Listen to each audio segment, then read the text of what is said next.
Express से article लिया गया है। तो आइए आज हम समझते हैं कि इस एडिटोरियल को, इस आर्टिकल को कैसे पढ़ते हैं, कैसे एनालाइज़ करते हैं और अपने एग्ज़ाम पर्सपेक्टिव से काम की चीज़ें कैसे निकालते हैं। तो आर्टिकल है न्यू कॉम्पैक्ट। ये इंडिया यूएस रिलेशंस पे प्राइम मिनिस्टर मोदी के भी रिसेंट यूएस विजिट से रिलेटेड है, उसी पे है ये। तो आइए पढ़ते हैं। So during Prime Minister Narendra Modi's visit to Washington, India and the US established an ambitious agenda to deepen their bilateral strategic partnership. अब ये फर्स्ट स्टेटमेंट है। अब इस स्टेटमेंट में देखिए कीवर्ड्स क्या है।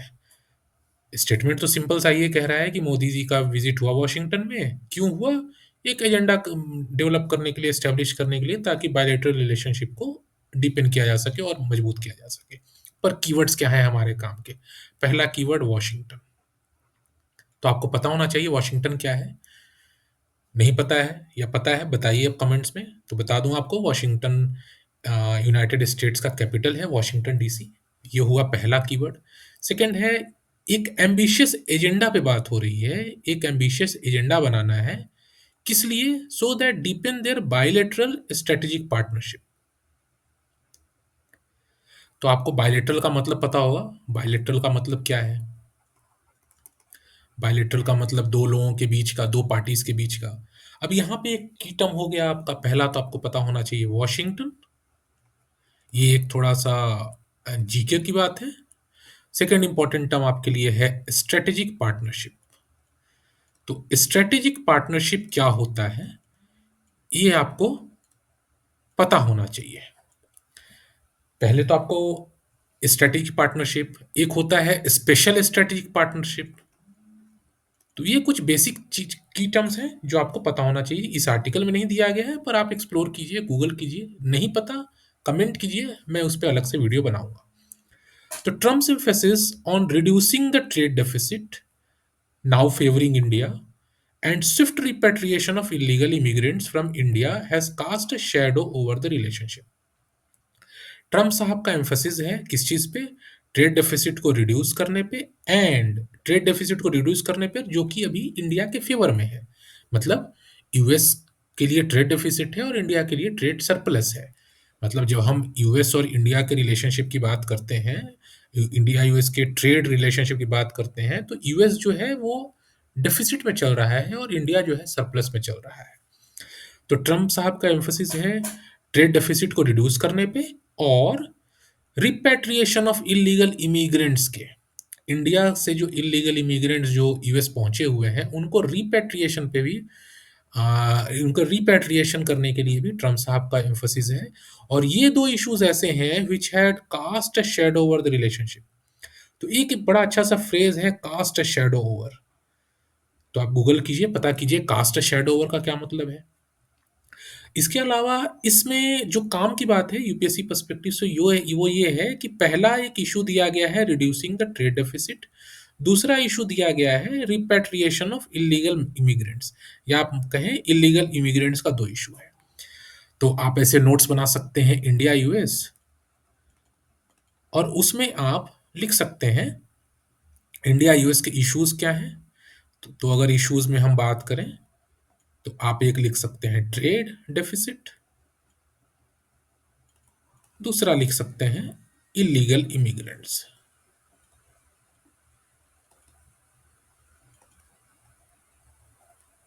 ठीक है, ये दो इश्यूज यहां से काम के पॉइंट आपके निकल गए। आगे पढ़ते हैं। Thursday summit. समिट मतलब आपको पता होना चाहिए, जो अभी मीटिंग हुई है, high level summit. Signal the determination to reduce differences and depend agenda of cooperation. कुछ खास स्टेटमेंट नहीं है, सिंपल सा एक कनेक्टिंग सा स्टेटमेंट है कि जो समिट था वो डिफरेंसेस को कम करने और कोऑपरेशन के एजेंडा को और मजबूत करने के लिए था। आगे का सेंटेंस इंपॉर्टेंट है। The unveiling of new compact is likely to become the foundation for high quality relationship between the two nations. Unveiling, unveiling का मतलब क्या होता है?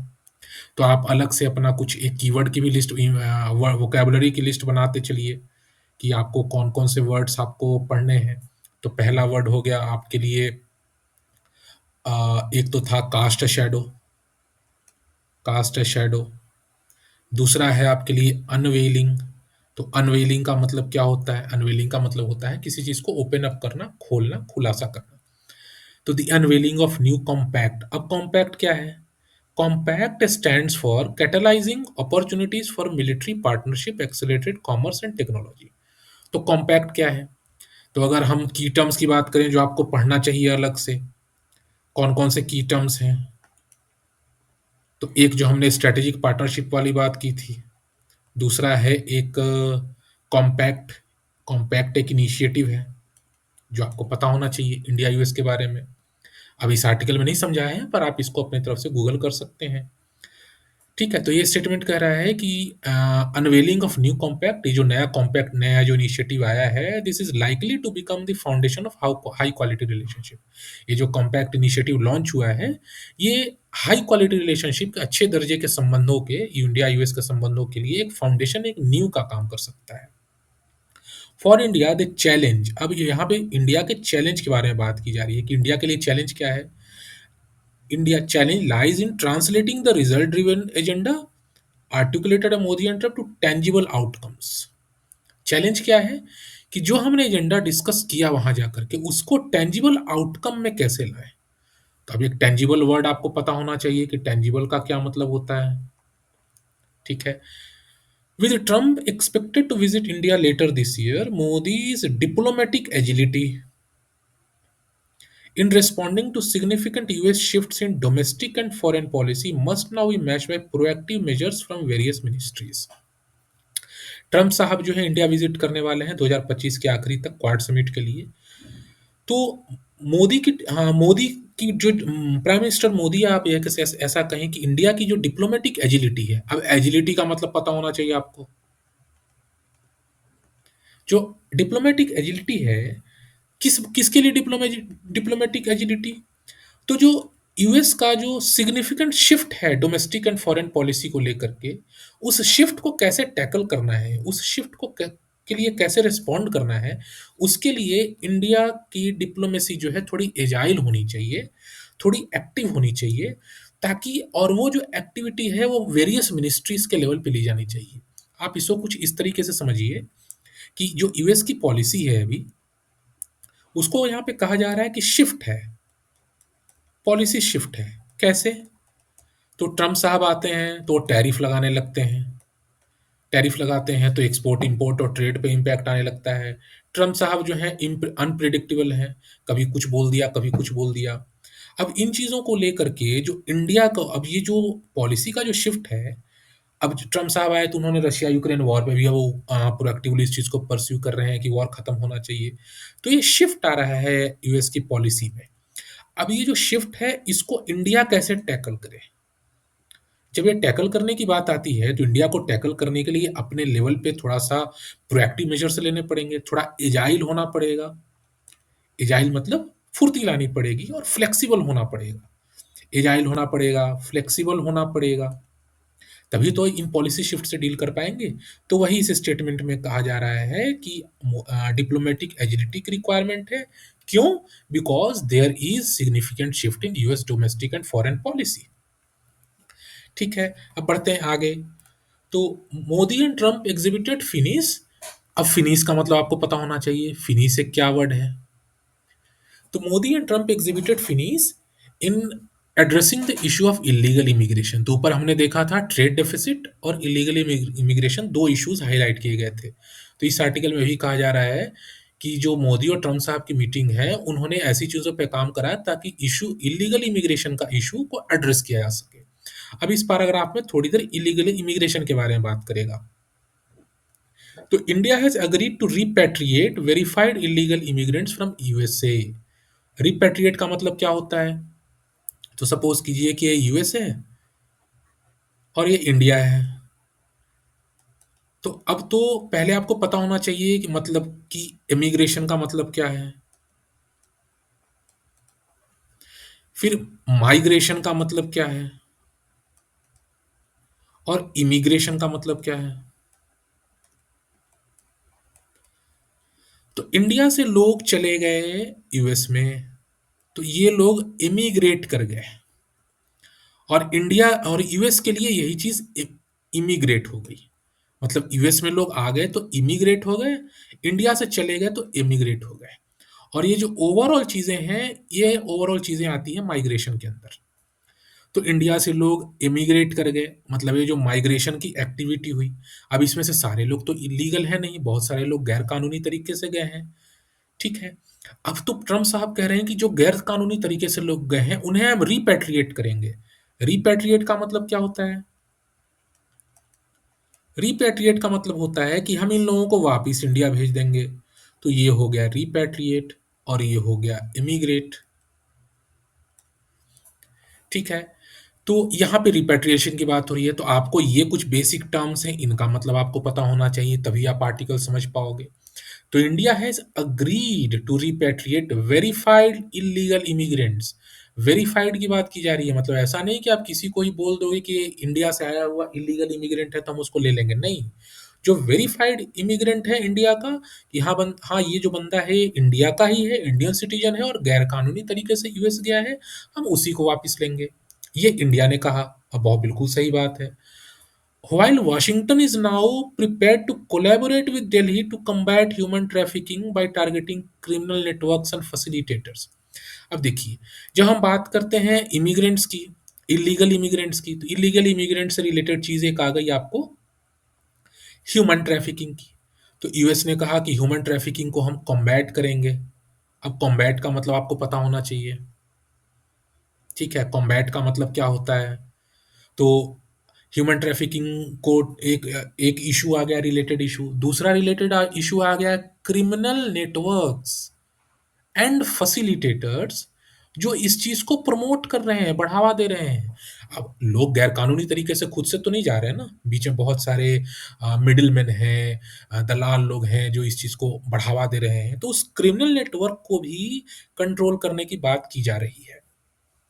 तो अभी हमने जो यहाँ पे देखा इलीगल इमिग्रेंट का इशू, इसमें दो बुलेट आप और निकाल सकते हैं। पहला निकाल सकते हैं ह्यूमन ट्रैफिकिंग का, और दूसरा निकाल सकते हैं नेटवर्क्स का। तभी तो हो रहा है ना, ऐसे तो थोड़े ना हो जाएगा, ठीक है। अब आगे बढ़ते हैं हम लोग। आगे बढ़ने से,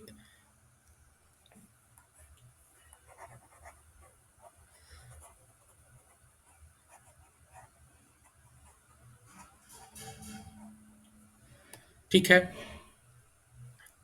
तो यहाँ पे आप देखेंगे on the topic of legal immigration, an area of intense debate among Trump supporters, the leaders acknowledged, acknowledge का मतलब पता होना चाहिए, the globalised nature of today's workforce and importance of facilitating legal and sustainable mobility of skilled Indian professionals.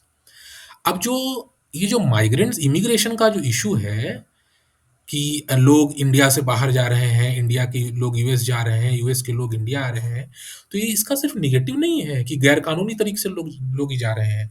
बहुत से लोग कानूनन तरीके से भी जा रहे हैं, प्रॉपर वीजा अप्लाई करा, जॉब लिया या पढ़ने गए। तो क्या बेनिफिट्स हैं? तो अगर आपको इमिग्रेशन के अगर आपको बेनिफिट्स पता होने चाहिए, मतलब प्रॉस, तो प्रॉस क्या क्या हो सकते हैं? पहला प्रोज प्रॉस है कि भैया ग्लोबलाइजेशन का जमाना है। अगर आप इमिग्रेशन को अगर अच्छे से नहीं करोगे तो लोग इधर-उधर आएँगे आएँगे नहीं, ग्लोबलाइजेशन का ज़माना है। दूसरा है कि स्किल्ड मोबिलिटी चाहिए। इंडिया के लोग अगर यूएस जाएँगे नहीं तो गूगल कैसे बिल्ड होगा? इंडिया के लोग यूएस जाएँगे नहीं तो मस्क साहब की कंपनी में काम कैसे होगा? बिकॉज़ इंडिया के लोगों के पास स्किल है, तो वो लोग जाएँगे। तो इमिग्रेशन के प्रोस है। अभी इमिग्रेशन के कॉन्स क्या-क्या हैं? कि भैया अगर आप ढंग से रेगुलेट नहीं करेंगे, लैक ऑफ रेगुलेशन, तो अगर आप रेगुलेशन अच्छे से नहीं है, तो उस केस में आपके लिए ह्यूमन ट्रैफिकिंग है, ठीक है? नेटवर्क्स हैं, जो इसका गलत फ़ायदा उठा रहे हैं और लोगों का क्या है एक्सप्लॉइटेशन हो रहा है। तो ऐसे आपको कनेक्ट करना है चीज़ों को। आगे बढ़ते हैं। Trade relations also took centre stage. अभी इमिग्रेशन की बात खत्म हो गई, अब आर्टिकल आगे स्विच कर रहा है ट्रेड रिलेशंस के ऊपर। With Trump demanding urgent action to improve market access for US goods in India. Trump साहब ने क्या बोला कि आप जो है मार्केट एक्सेस इंप्रूव कीजिए, यूएस के गुड्स के लिए अभी क्या है कि ट्रम्प साहब को ऐसा लगता है कि इंडिया जो है बहुत कुछ टैरिफ लगा देता है, और यूएस की जो यूनाइटेड स्टेट्स से जो कंपनीज हैं वो ढंग से बिजनेस नहीं कर पा रही, अपने प्रोडक्ट को इंडिया में अच्छे से बेच नहीं पा रही। फॉर एग्जाम्पल अगर आपको पता हो तो हार्ले डेविडसन एक बाइक की बड़ी अच्छी कंपनी है। उस कंपनी की बाइक इंडिया में कंपेरेटिवली बहुत कॉस्टली मिलती है। क्यों कॉस्टली मिलती है? बिकॉज इंडियन गवर्नमेंट उस पर हाई टैरिफ लगाती है, और इंडियन गवर्नमेंट का ये कहना है कि अगर हम हाई टैरिफ नहीं लगाएंगे तो हमारी जो डोमेस्टिक कंपनी है रॉयल एनफील्ड, जिसकी बुलेट आती है, उसको स्टिफ कंपटीशन मिलेगा, और जब कंपटीशन मिलेगा तो हमारी डोमेस्टिक कंपनी का नुकसान होगा। इसके अलावा एग्रीकल्चरल प्रोडक्ट्स में भी यूएस कहता है कि एग्रीकल्चरल प्रोडक्ट्स के भी इंडिया जो है बहुत ज़्यादा रिस्ट्रिक्शन लगाए हुए है। तो ट्रम्प साहब का कहना है, ट्रम्प साहब ने डिमांड किया है urgent action to improve market access for US goods in India.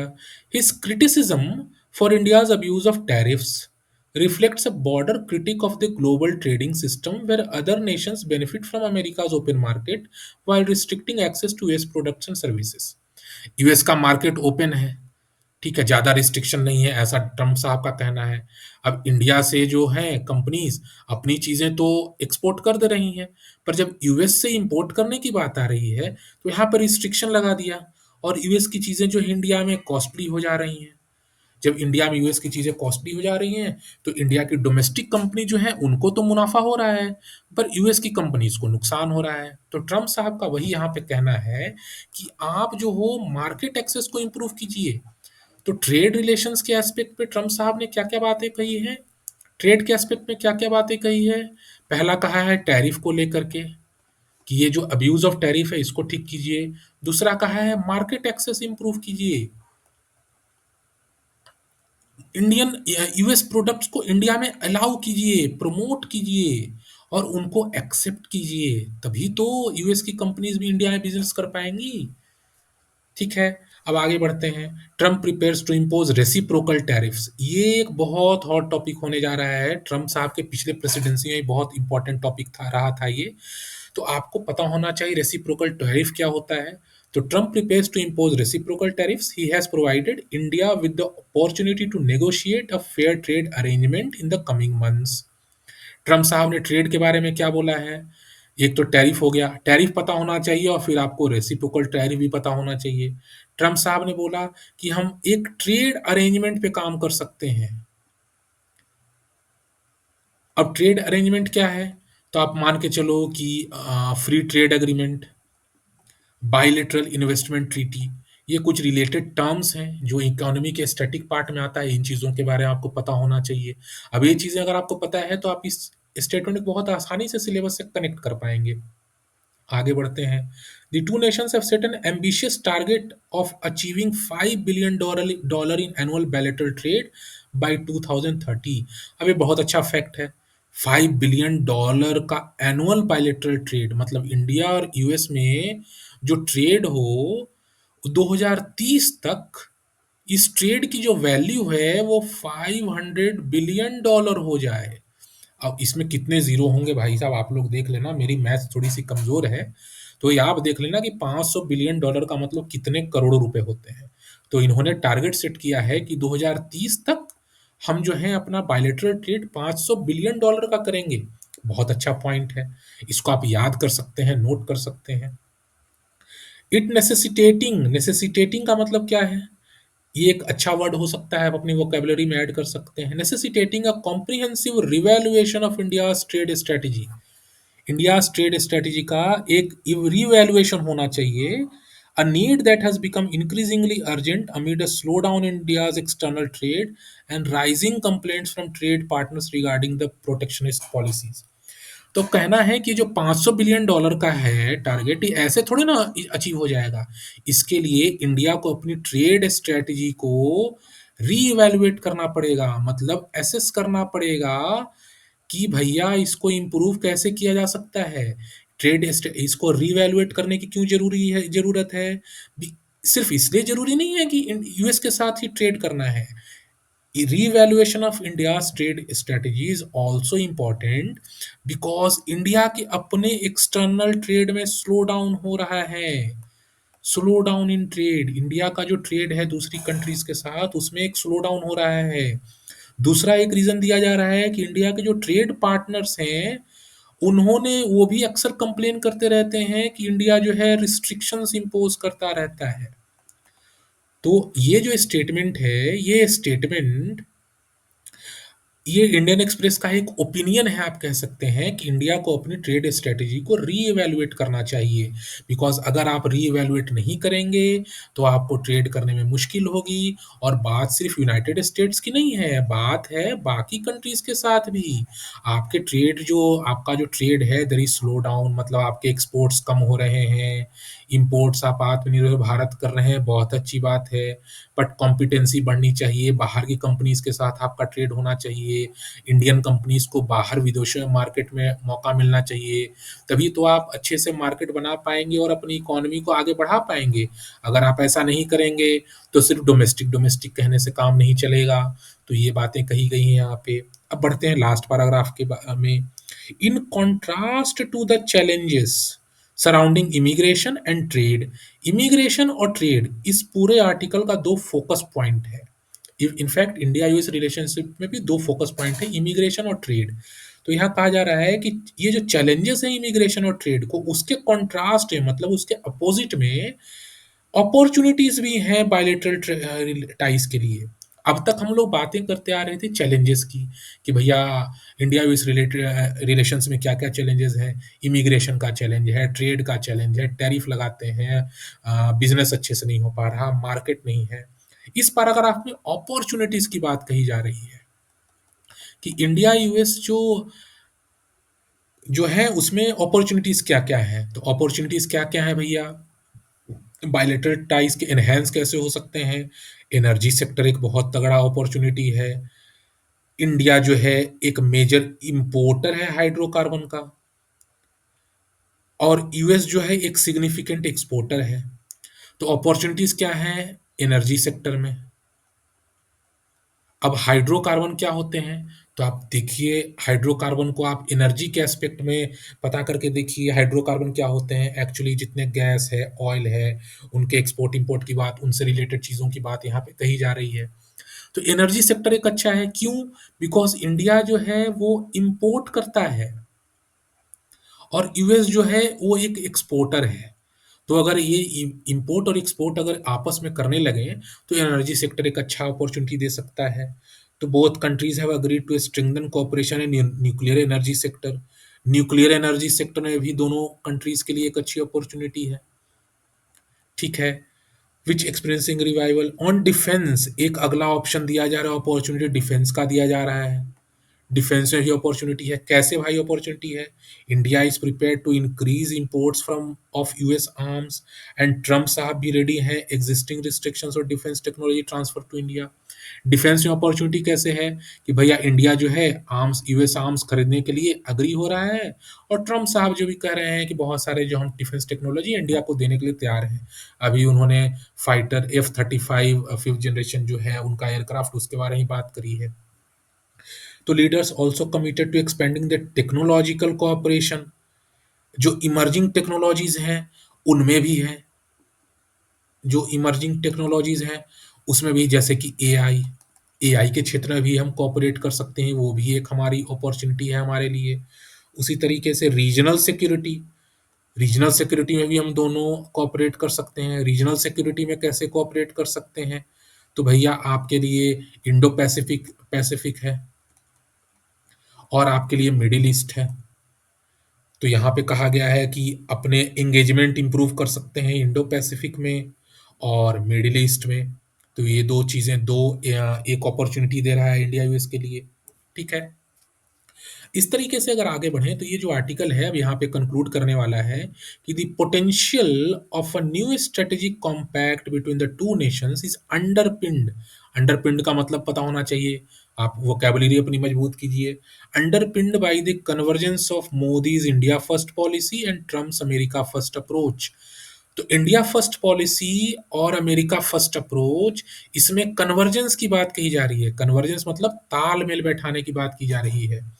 तो इससे एक बहुत सिंपल सा क्वेश्चन फ्रेम हो सकता है कि with respect to India first policy and America first approach, discuss the important steps that can enhance the bilateral relations between the two countries.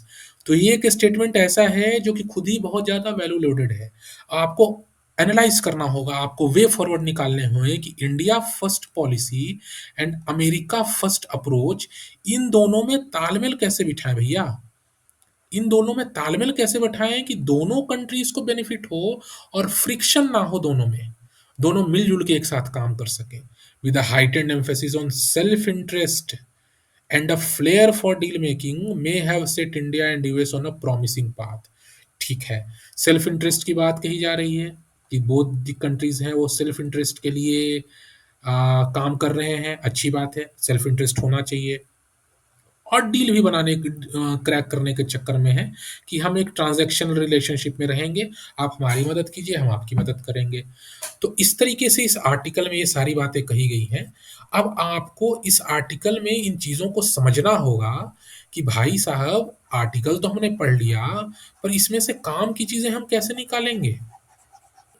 पहले तो आप वोकेबलरी बिल्ड कीजिए अपनी, कौन-कौन सी वोकेबलरी है, जितने मैंने अभी हाइलाइट करे हैं, क्या-क्या वोकेबलरी है, casting a shadow over, unveiling, unveil का मतलब क्या होता है, टेंजिबल एजिलिटी, तो यहाँ पे मैं कुछ वोकेबलरी की लिस्ट दे रहा हूँ, इसके ऊपर आप काम कर सकते हैं, ठीक है। उसके बाद अलावा आपको क्या करना है, आपको देखना है ये जो ओवरऑल इस आर्टिकल का है पर्पस, वो देखना है कि भाई साहब ये जो है इंडिया यूएस रिलेशंस है, इसके ऊपर इंडिया यूएस रिलेशंस के ऊपर आपको